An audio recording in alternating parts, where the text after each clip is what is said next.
welcome to Ask the Attorney. I'm Jillian Andrews. We're answering your toughest legal questions, and joining us now is attorney John Haymond, owner of the Haymond Law Firm. John, welcome. Well, thank you so much for the invitation. I appreciate it. All right, we're glad to have you with us. Our viewer Ralph needs your advice. He writes, my wife and I were involved in a serious motorcycle accident earlier this summer. It turns out the kid who turned left in front of us does not have enough insurance to cover our ambulance. I do have good insurance and uninsured protection. Please help me to understand how it works. I'm sorry to hear about this, Ralph, and I hope you and your wife are on the mend.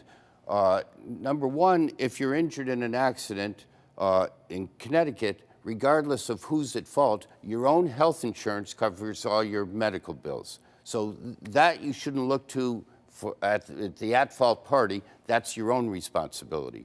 However, it sounds like this person who's at fault had insufficient insurance, and that is $25,000 in Connecticut. That's the minimum insurance, and you may very well, or your wife may very well have an injury that is worth far more than $25,000. So hopefully you have what's called uninsured motorist protection, and you can buy that in different increments, but $250,000 is what I certainly recommend, which would allow you to recover $25,000 as well as pursue a claim against your own uninsured coverage for up to $250,000 minus the $25,000 you've recovered from the at-fault party.